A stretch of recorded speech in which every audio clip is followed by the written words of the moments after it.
안녕하세요. 오늘도 사연 살롱을 찾아주셔서 감사합니다.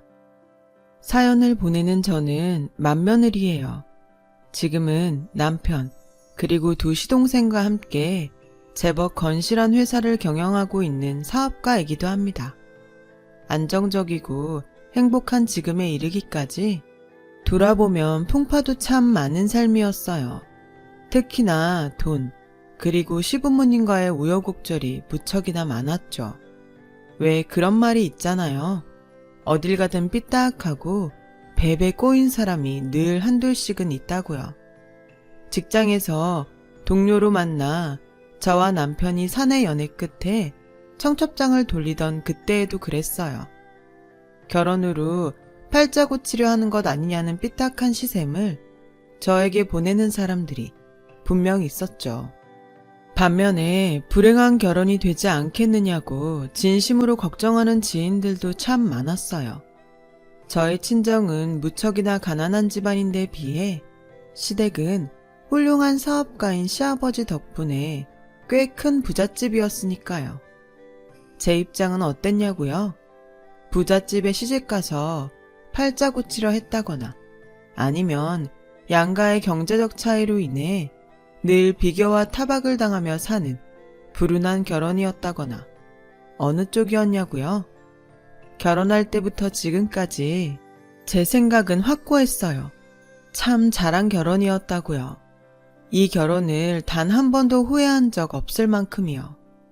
저희 결혼에 시댁이 부잣집이라는 계산 같은 건 들어있지 않았어요. 오히려 가난으로 인해 부족한 며느리가 되지는 않을까 하는 걱정이 컸을 뿐이죠.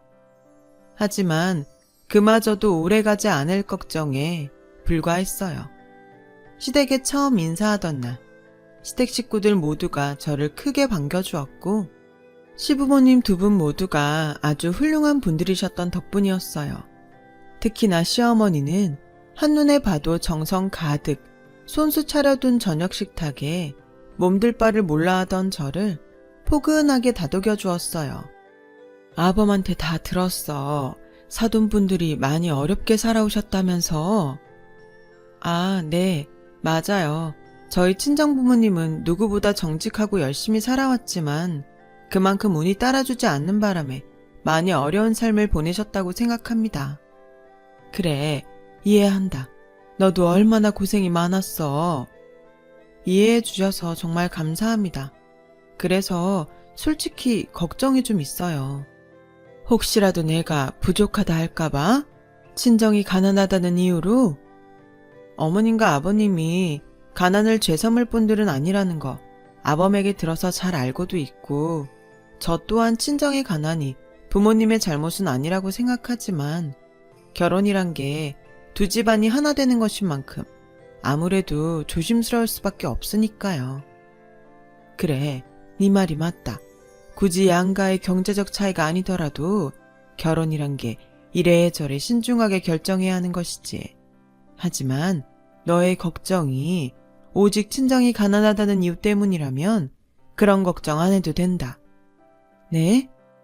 사돈분들이 나쁜 짓을 저지르고 천벌을 받아 가난해진 것도 아니잖니. 어려운 환경 속에서도 딸 자식을 너처럼 반듯하게 잘 키워낸 것만으로도 사돈분들이 참 훌륭한 삶을 살았다고 그렇게 생각하고 있어. 순간 가슴이 뭉클해진 제가 울음을 참으며 차마 대답하지 못하는 사이 이번에는 시아버지가 저의 손에 수저를 쥐어주며 말을 이어가셨어요. 너도 마찬가지야. 가난 속에서 반듯하게 잘 자라준 것만으로도 충분히 가치 있는 사람이란다. 우리는 돈이 아닌 너의 사람 됨됨이 하나만 보고 결혼을 승낙한 것이니 양가의 격차 같은 건 걱정하지 않아도 좋아. 그런 시아버지의 말에 남편의 남동생인 두 시동생들도 저에게 환한 미소를 지어주었고 마침내 모든 걱정을 떨친 저는 진심 어린 마음으로 화답했어요. 감사합니다, 어머님, 아버님, 그리고 시동생들 모두에게요. 오늘 받은 사랑 절대 잊지 않을게요. 시부모님을 친부모처럼 공경하는 며느리이자 의지가 되는 형수로서 열심히 살아보겠습니다. 덕분에 결혼에 꼴이 난 저는 그날의 약속을 지키기 위해 최선을 다했어요. 저는 시부모님을 친부모와 다름없이 공경하며 잘 모셨고 열심히 노력하는 저를 향한 시부모님의 사랑 또한 친부모와 다름없었죠. 시부모님의 인성을 꼭 닮은 두 시동생도 큰형수인 저를 친누나처럼 잘 따랐어요. 걱정과 어려움, 그런 거 하나 없이 마냥 행복하기만 했죠.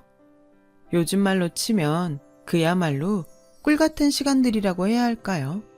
마냥 행복하기만 하던 어느 날, 저의 소중한 시댁에 불운의 그림자가 닥쳐오더군요. 시댁 식구들에게 경제적 어려움을 단 한 번도 느끼게 하지 않을 만큼 능력 있는 사업가이자 집안의 기둥인 시아버지가 갑작스런 교통사고로 운명하신 것이었죠. 갑작스레 시아버지를 잃은 저와 시댁 식구들이 미처 마음을 추스를 겨를도 없이 비보가 이어졌어요.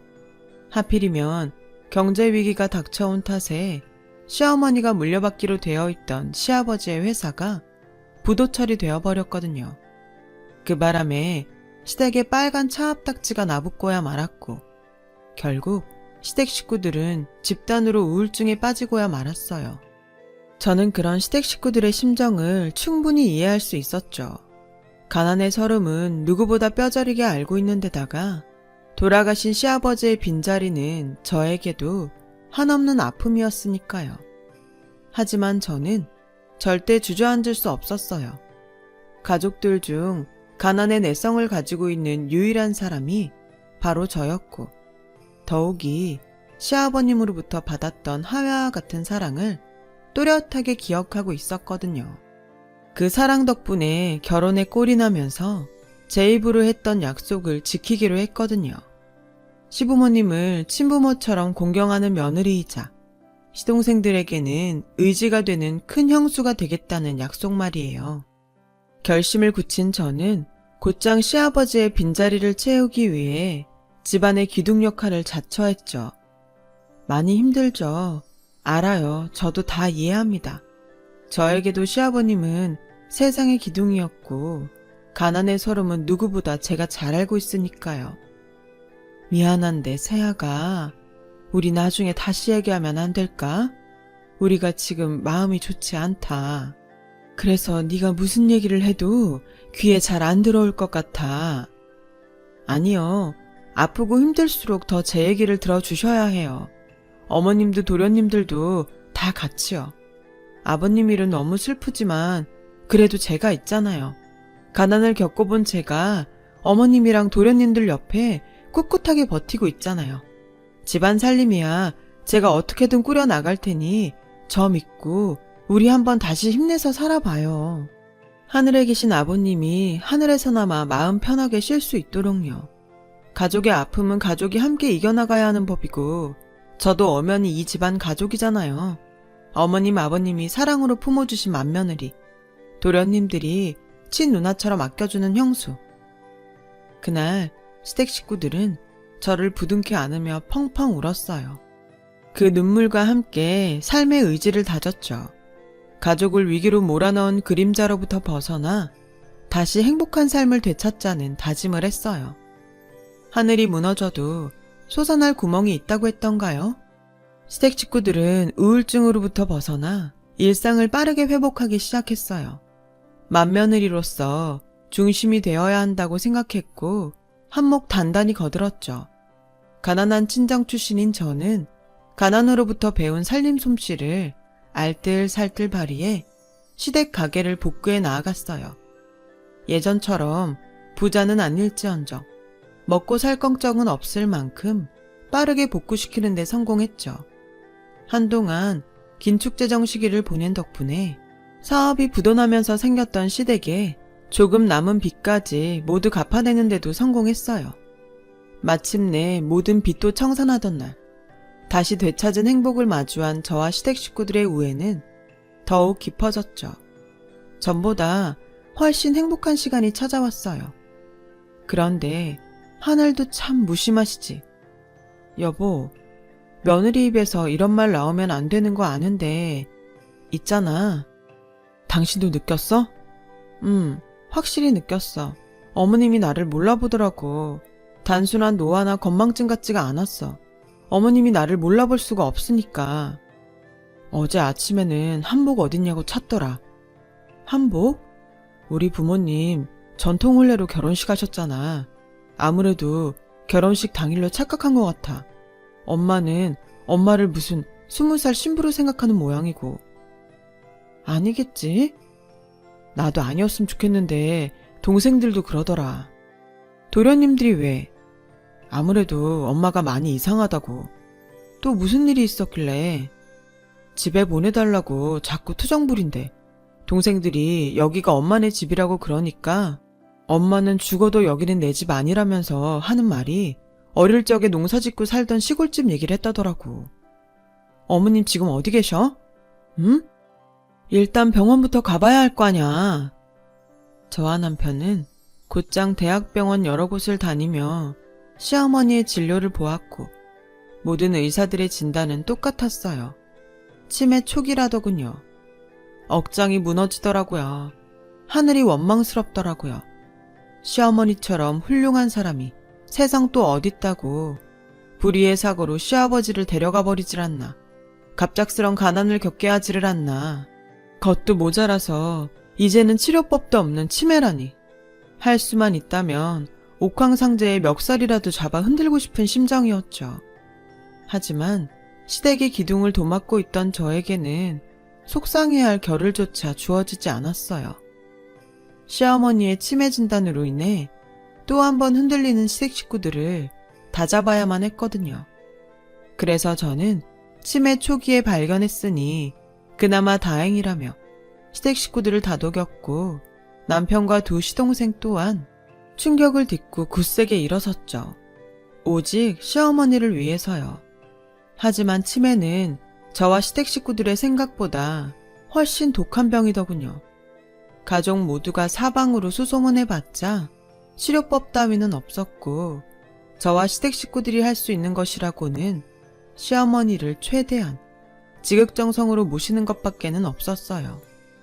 그러는 사이 시어머니의 치매는 빠르게 악화되어 2년여 사이에 말기로 접어들었고 끝없는 치매 뒷바라지에 시동생들은 자꾸만 지쳐가는 눈치였죠.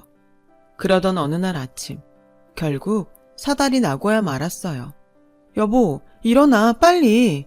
왜? 무슨 일 있어? 어머님이 집에 안 계셔. 아무리 찾아봐도 없어. 뭐? 동생들은 뭐래? 벌써 어머님 가실 만한 곳 찾으러 나갔지. 근데 아무데도 없대. 돌겠네 진짜. 하필이면 내가 어제 야근이어가지고 늦잠을 자는 바람에. 당신 잘못 아니야. 치매 걸린 분의 돌발 행동까지 우리가 어떻게 예상하냐고. 순번까지 정해가면서 밤새 시어머니 옆을 지켰는데도 벌어진 일이면 정말 어쩔 수 없는 사고인 거라고. 그러니까 내 말 똑바로 들어. 누구 한 사람의 잘못 절대 아니고 지금은 일단 어머님 찾는 게 우선이야. 저와 시댁 식구들이 순번을 정해 매일 밤새 시어머니의 곁을 지켰지만 치매가 심해진 시어머니는 결국 식구들의 지극정성인 보호에도 불구하고 간밤에 어디론가 사라져버렸어요. 실종이었죠. 저와 식구들이 아무리 찾아다니고 동네 CCTV를 다 뒤져봤자 시어머니를 찾기는커녕 행적조차 알아낼 수 없었어요. 하루에 몇 차례씩 경찰서를 들락거려 봤자 실종된 시어머니를 찾을 방법이 현재로서는 요원하다는 경찰의 대답만 반복될 뿐이었어요. 가뜩이나 시어머니를 찾아다니며 애가 닳고 닳아버린 탓에 심신이 무너져 있던 시동생들은 매번 똑같은 경찰의 답변을 들으며 좌절하고야 말았죠. 그렇게 몇 달. 이제 남은 희망이라고는 기적이라고밖에 부를 수 없는 단 2가지밖에 없었어요. 경찰이든 누구든 아주 우연히 시어머니와 마주치거나 아니면 시어머니가 스스로 돌아오거나요. 치매 말기를 겪고 있는 시어머니가 집 주소를 기억하고 있는지도 불명확한 상황이었기에 그야말로 기적과도 같은 기대에 불과할 뿐이었죠. 저는 양해를 구하고는 직장에 휴직계를 냈어요. 시어머니를 찾아다니기 위해서였죠. 그러나 휴직 기간이 다 끝나도록 시어머니의 작은 소식 하나조차 접하지 못한 채로 경황 없는 시간만 안타깝게 흘러갈 뿐이었어요. 결국 휴직 기간이 끝나버린 저는 어쩔 수 없이 회사로 돌아갈 수밖에 없었지만 복직한 뒤에도 저의 신경은 온통 시어머니 찾기에 쏠려 있었어요. 평일에는 퇴근하고 밤새, 주말은 완전 통으로 대한민국 팔도를 시어머니를 찾아 헤맸죠. 그렇게 제가 시어머니를 찾아다닌 시간이 무려 그만해요 형수. 우리가 형수 보기 미안해서라도 이제는 안 되겠어요. 전 괜찮아요. 어머님한테 받은 사랑이 얼만데 이 정도는 약과죠. 엄마 실종신고 들어간 지가 벌써 5년이에요.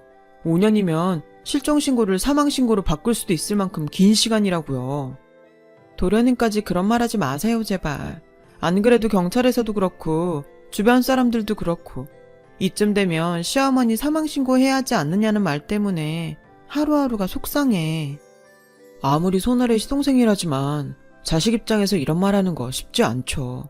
근데 그래도 산 사람은 살아야 하지 않겠어요. 언제까지 죽은 엄마 때문에 산 형수가 피폐하게 살 수는 없는 일이잖아요. 지금 나 걱정해주는 거 맞죠? 당연하죠. 형수가 어떤 형수인데 친누나보다 더 소중한 사람인데. 그럼 됐어요. 나는요, 시어머니가 어디서든 살아있을 거란 희망 하나면 충분해요.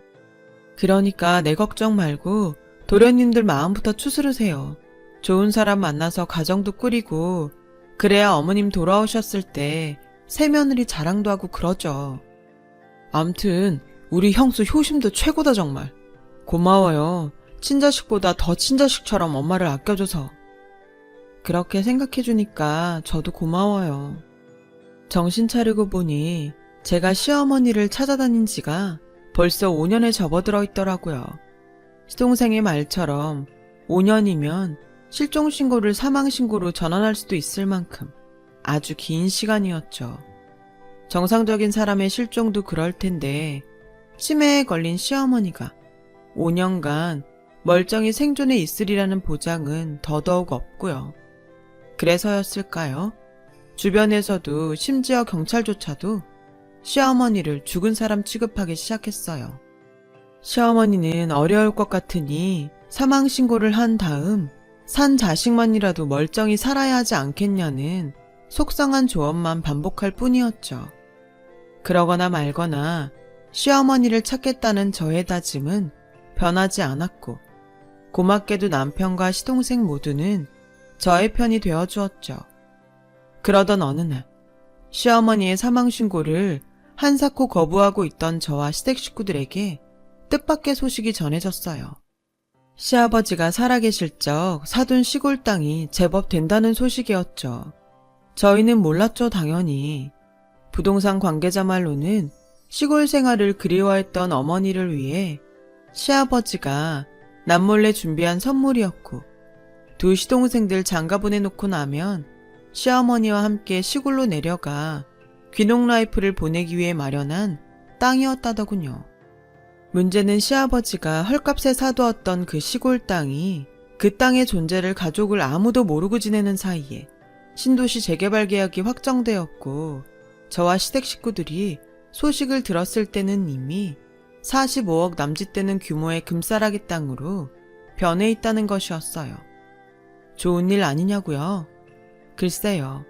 제가 그 땅을 문제라고 말씀드린 이유는 45억 금싸라기 땅의 명의가 시어머니 앞으로 되어 있다는 거였어요. 그 땅을 상속받으려면 5년째 실종 상태인 시어머니를 사망신고로 전환해야 한다는 것.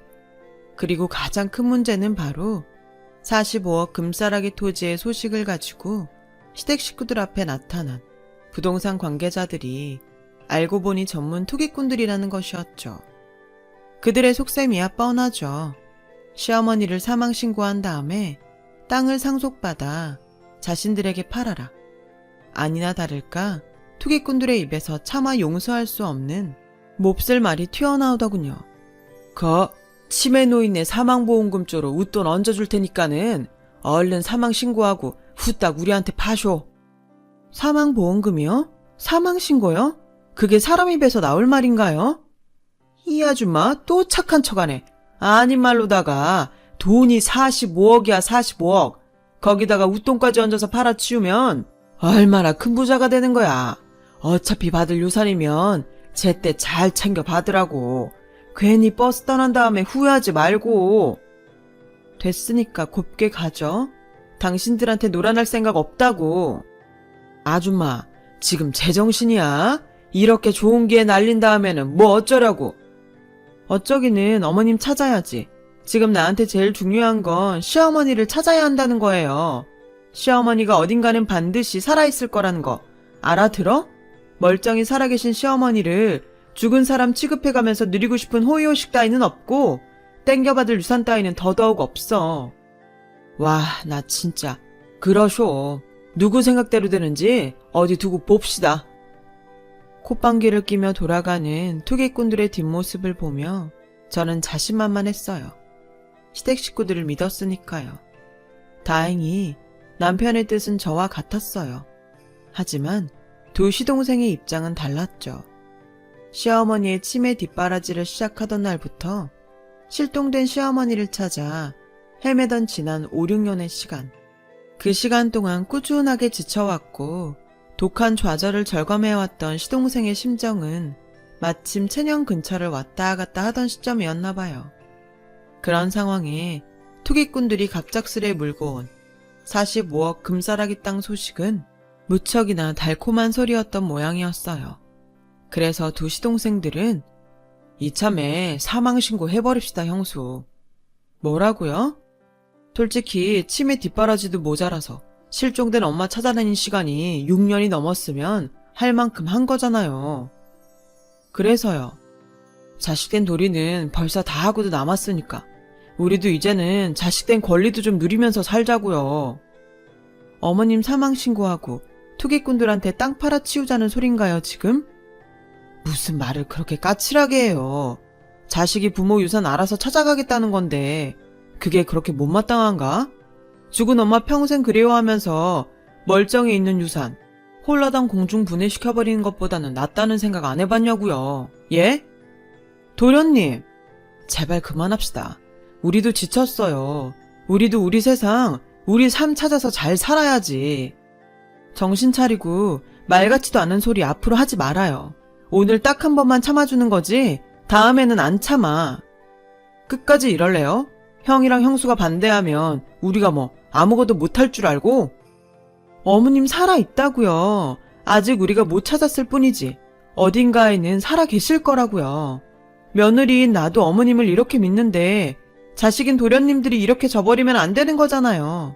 부탁이니까 돈 욕심에 망가지지 말아요. 도련님들이 망가지고 형제끼리 의상하고 그러면 나중에 어머님 돌아왔을 때 우리 어머님 제대로 쳐다보지도 못할 테니까요. 면목 없고 죄스러워서라도.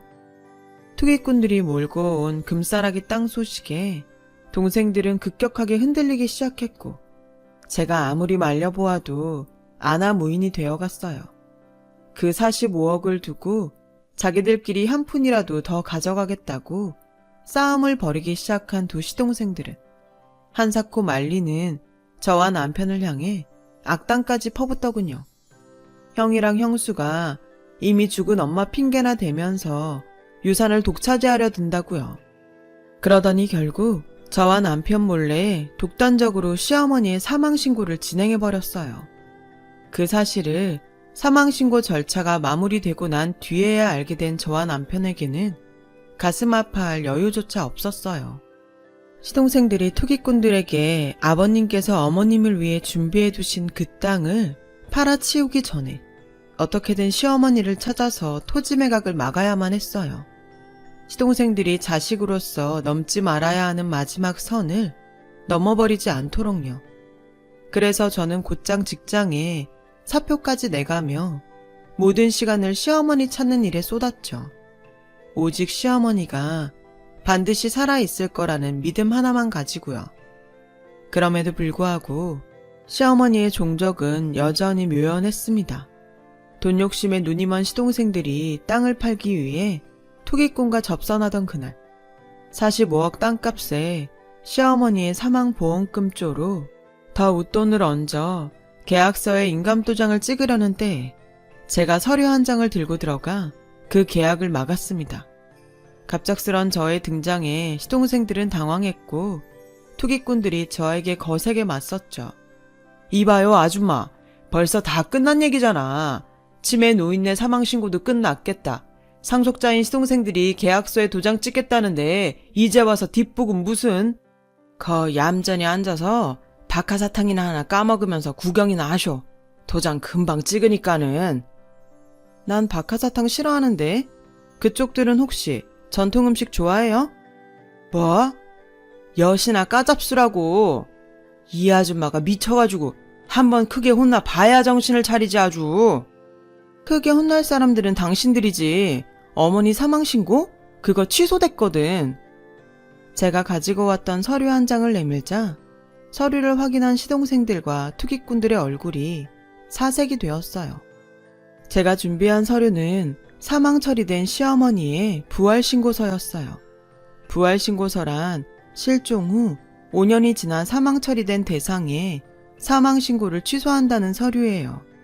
즉, 시어머니는 더 이상 사망한 고인이 아닌 살아있는 사람이라는 것을 증명하는 서류인 셈이죠. 시어머니의 생존 사실을 마주한 시동생들과 투기꾼들이 멍하니 있는 사이 기세를 탄 저는 투기꾼들 거세게 몰아붙였어요. 뭐? 땅을 사?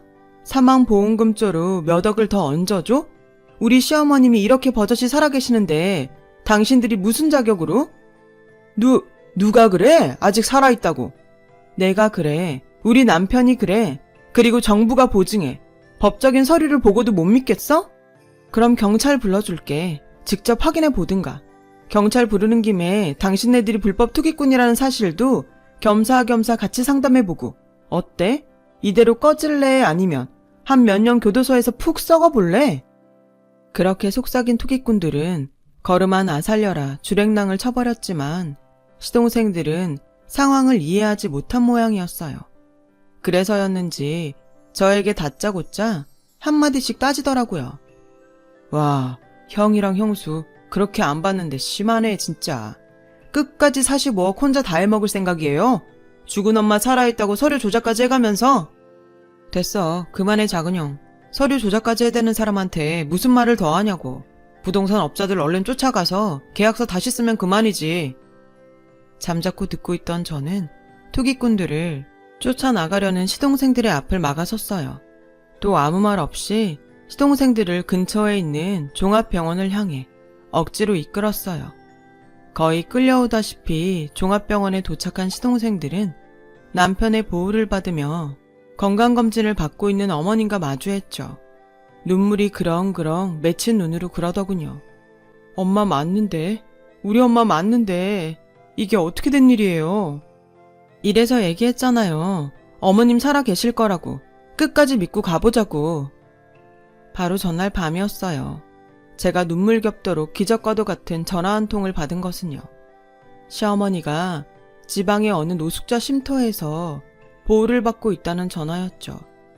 줄곧 비슷한 전화를 받고 달려갔지만 매번 다른 할머니를 마주하며 허탕만 쳐왔던 저와 남편이었지만 그럼에도 도저히 외면할 수 없는 소식이었고 한달음에 달려간 노숙자 쉼터에서 저와 남편은 그토록 찾아 헤맸던 시어머니와 마침내 재회했던 거예요. 시어머니가 가족 중 제일 의지해왔던 며느리인 저의 전화번호를 5년 만에 더듬더듬 떠올린 덕분이었어요. 저와 남편이 도착했을 때는 시어머니가 이미 치매 현상으로 돌아가버렸던 탓에 저와 남편도 몰라보는 상황이었지만 살아계신 것만으로도 감사할 따름이었죠. 그날 밤 시어머니와의 눈물의 상봉을 마친 저와 남편은 아침이 밝기 무섭게 동사무소로 내달렸어요. 그리고는 사망신고로 인해 말소가 되어 있던 시어머니의 주민등록을 부활시켰고요. 토지를 투기꾼들에게 아직 팔아치우기 전이기만을 간절하게 바라는 마음 하나로요. 토지 매각을 막아야만 엄마와 재회할 시동생들의 죄책감이 조금이라도 덜할 테니까요. 그런 사람들이거든요, 원래. 병원에서 건강검진을 받고 있던 시어머니와 재회한 시동생들은 참회의 눈물을 흘렸죠. 더욱이 치매 속에서도 오직 며느리인 저 하나만큼은 알아보는 시어머니의 모습에 시동생들은 또 한 번 참회의 눈물을 쏟았어요. 시어머니가 시동생들에게 저를 이렇게 소개했거든요. 예쁘죠? 세상에서 제일 소중한 내 딸이에요. 어려울 때마다 제일 든든하게 내 옆을 지켜주는 고마운 딸이에요. 그때 시동생들은 가족들 중 오직 저만을, 심지어 딸이라고 알아보는 시어머니의 모습에 크게 뉘우쳤다고 해요. 형수마저 우리 엄마를 저렇게 아끼는데 친자식들은 돈 욕심에 눈이 멀어 몹쓸 짓을 할 뻔했구나. 앞으로 평생 잘하면서 살아야겠다. 우리 엄마에게도 친누나 같은 형수에게도. 저는 그런 깨달음을 털어놓는 시동생들을 다독였고요. 돈이 문제고 가난이 잘못이지 도련님들이 악인이어서 저지른 짓은 아니지 않을까요? 그게 부모 마음이니까요. 저도 다 이해하고요. 길고 길었던 소라는 깊은 참회와 반성과 사랑의 눈물로 마무리되었답니다. 이후 저와 시댁 식구들은 세상 이런 시댁이 또 있을까 싶을 만큼 전보다 훨씬 더 끈끈해졌어요. 효도 경쟁이라도 하듯이 치매 시어머니를 아주 극진하게 모시면서 지내고 있죠. 그러는 한편으로 시어머니 앞으로 되어 있던 그 토지를 더 좋은 시세에 합법적으로 매매해 시댁 공동명의로 새 사업을 시작했어요. 시댁 식구들 모두 공평한 지분으로 운영되는 사업이죠. 다행히 남편과 시동생 모두가 시아버지의 사업 수완을 물려받은 덕분에 탄탄대로를 달리는 중이에요. 그리고 그 땅은 아버님이 어머님을 위해 준비한 땅이었잖아요. 그래서 서울 근교에 땅을 사서 시어머니를 위한 공간으로 집을 지었답니다. 텃밭도 있고 꽃밭도 있고요. 그 집으로 이사 가던 날 어머님의 고운 웃음을 잊을 수가 없을 것 같습니다. 무엇보다 뿌듯한 건 아무도 더 이상 헛된 돈 욕심에 몹쓸 마음을 품지 않는다는 거예요. 제가 이 세상에 태어난 뒤로 제일 잘한 건 부모님 외에 남편과 시부모님, 그리고 시동생들과 새 가족이 된 거예요. 결혼 하나는 세상 남부럽지 않게 아주 잘했다고 생각합니다. 제 긴 이야기 들어주셔서 감사합니다. 들어주신 분들, 가족들과 사랑하며 행복한 시간 보내시길 바랍니다. 여러분, 사연 댓글에 응원과 현명한 조언 부탁드려요. 좋아요와 구독은 저에게 큰 힘이 됩니다. 오늘도 좋은 일 가득하세요.